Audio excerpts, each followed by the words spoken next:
the Galaxy A56. This is not a phone that I would use, but it is a phone that you should. Welcome back to SamMobile TV. You're here with Daniel. This is our full review of the Galaxy A56. This phone has sort of caught the attention, I guess, of a lot of people in the tech community. Samsung have gone with a more playful design, something that isn't just this minimalist camera on the back, screen on the front. It is in very much ways the same as that, but there's a lot of subtle differences to go with it too. They kind of separate it a little bit from their S series, whereas in the past few A series, they haven't done that. I'm going to preface this by saying though that this phone is not a phone for me. I am not the target consumer for the A56. I'm not someone who would buy this phone with my own money. In saying that, I can appreciate what this phone is and review it for the person that would likely be using it with that sort of prism connected to it. So let's do that. Starting with the design. I think from a design facet, you have a slab smartphone. There's really not much unique elements to slab phones anymore. They're all pretty much the same sort of concoction of glass and metal sandwiched between each other. But in saying that, Samsung have kind of chosen to depart a little bit from their minimalist camera offering that you see from the S25 series and even the S24 FE. I really like this sort of camera module on the back. I like the contrast of how they're sort of black camera module to the colored backs, although I only have the gray one here, so that doesn't really work. I do like how the cameras are recessed in as well. So when you are sort of putting it flat on a table, that recess of the camera won't be connecting to whatever's on here. It's kind of like the camera glass on the S25 Ultra, how that's got that camera cover on it. This is just one big lens cover instead of individual ones. But outside of that, you've got a nice 6.7-inch display on the front with bezels. I wouldn't say minimal bezels. There's bezels. But again, I've got to remember this is not my phone. And I think for the person who's using this, they're not going to measure that. They won't care. The design touch I also really like too is this sort of raised sort of island key area they're calling, or key island. And what I like about it is that my hand or my thumb rests naturally underneath it. So when I'm holding it, it kind of gives me this nice soft area, curved area to sort of rest the natural sort of inclination of what my thumb will sort of curve like. I like that. And I like that the buttons are still very clicky and large, and the whole area is actually really nice, subtle touch to interact with. Outside of that, what can I really say about the design? It's a smartphone. It's big with a 6.7-inch screen. That's perfectly acceptable to be this large. It's just you need to know that. The display is really nice. Samsung with their AMOLED panels are always going to give you good displays. This is no exception. The 120 hertz that is on here, the fluid interactions that you get with One UI 7, it all kind of marries together really nicely. Really appreciate it. And anything that you're doing on this screen, whether it be your social media, whether it be your browsing the internet, you're going to have a good time looking at it through this display. Entertainment too. Watching content on here too is also really enjoyable because it's a bright display. Being AMOLED, you're getting good colors. It's decent enough resolution. There's nothing really wrong with the display. Outdoor brightness is also quite good. You really won't go wrong with it in the environments that you're going to be using it, whether that be outdoors, whether that be here indoors, you're going to get a good experience. It doesn't have all the fancy, crazy anti-reflective coating or the maximum peak brightness of 2600 nits because it doesn't need that. That is reserved for the flagships, and rightfully so. What you get here, what you're paying for, is actually a really good display and you'll enjoy it. The cost to performance ratio is very good. Next, I want to talk about the cameras. And I've used this as my second phone, but I've really been intentional with using the cameras in moments where I would normally use the S25 Ultra. For example, over the weekend, I went to SeaWorld. And as a point and shoot camera goes, very enjoyable to use. It's fast to operate. The One UI 7 sort of camera modes are great. It still has camera modes that I like to use, like single take and a form of dual recording. And it's nice to use. And it captures really good moments. And as you can see on the screen here, the photos that I've taken with it have all kind of been really nice. I really enjoy the offerings that you get from it. As far as the hardware goes, you've got the main 50 megapixel 1x camera, which is the same size sensor as what you get on the S25, S25 Plus, and the S24 FE.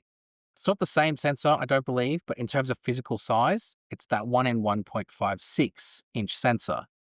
Will take you good depth of field shots, and also with the 50 megapixel resolution on board, even though it's going down to 12, you get good photos from it. You have an ultra wide camera here, which is there. Again, to critique this, you have to remember that you just want to take point and shoot shot with it. You're not going to be analyzing and pixel peeping here. You will get very good photos for what you're paying.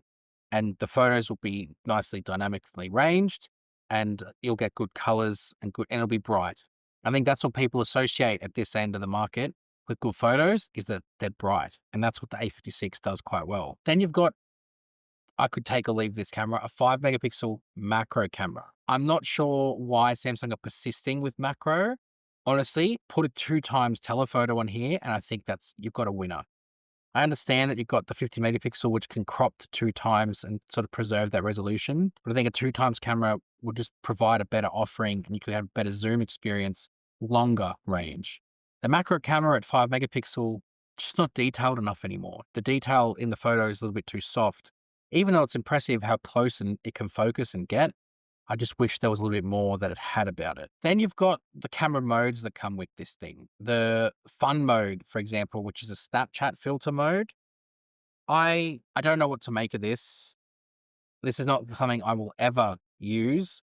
And as you can see here, it basically puts filters from Snapchat over the top of the photo, and you can choose, like, what do I need that for? And it works in video too. If you hold it down, you can take video looking like this, and I'll definitely be putting this in the review. Ugh. These change all the time as well. So Snapchat are constantly giving new filters to put in there. That's part of the camera experience. I guess it kind of goes through Samsung making this a fun phone with the more playful design as well. The video on the Galaxy A56 is not a strong suit. It goes as high as 4K 30 in resolution, but it's not the most stable of footage, and you're not getting the best dynamic range out of it. It's serviceable, and I think, again, if you consider what it's being used for, people will capture moments of their family when they're out at theme parks or at playgrounds. It really will do that job just fine, because most people won't really put the photos anywhere other than in their cloud storage or on social media. No one is really going to be making movies with this thing, and that's totally fine. You don't have to.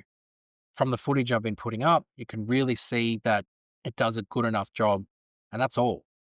I've been very careful not to compare this to other phones for the review, because people using this phone won't have another phone alongside it. So they won't be looking at a phone, taking another photo and comparing it next to each other. They'll just judge what they've got on their own screen. And for me, what they're going to get is really good across both photos and videos for the money that they're paying. Then we shift our attention to the software and the performance. This was Samsung's second release with One UI 7 out of the box this year. Maybe the third, because there was a base model phone that also got it in between. But in saying that, what you get here from One UI 7 is really nice. Fluid interactions between things like the quick panel and the notification panel. I really enjoy the vertical app drawer. It's just a really nice, fluid, seamless sort of app experience that you get here. Alongside that though, there's not a lot of extras that One UI 7 gets here, and I will compare it in this instance to Galaxy AI from the S25 series. That being said, you do actually get some things. If we go into the settings menu and into advanced features, there is intelligent features. Now, some will say these aren't all features that are part of Galaxy AI. In fact, a lot of these are really features that have existed already and then just being grouped here on the phone. That being said, Object Eraser is here, and it's actually really useful. If we take some photos here of my kids at SeaWorld out the front, you can see there's some people in the background. So if I hit the Galaxy AI button that's there, there's Object Eraser. Now, this is Object Eraser that sort of and have used before.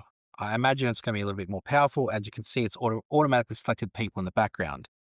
If I just hit erase, they're now going to be erased, and you'll hopefully see a really decent job at doing that. It's kind of just blended the background in, which is what Object Eraser does. But to have that here, as you can see, that side's quite good as well.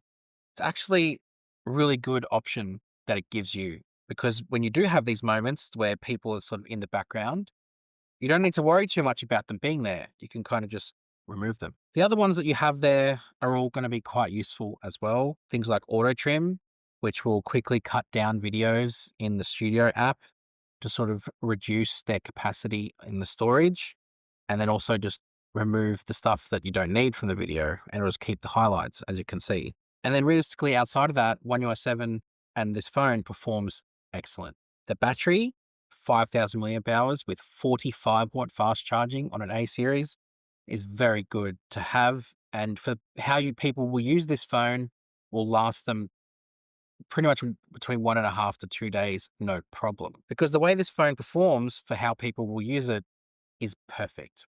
People will use this phone for taking photos of their family.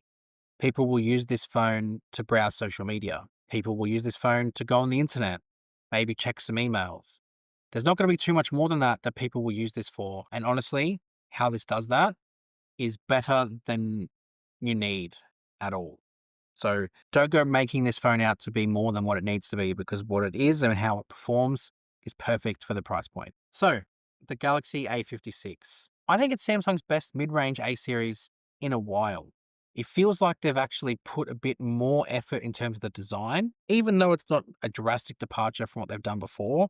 There's just a bit more thoughtfulness into how the camera island and then the island keys on the side has sort of been placed.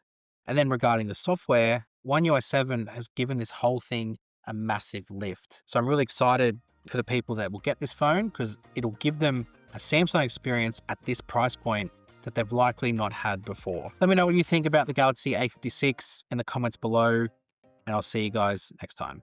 Thanks.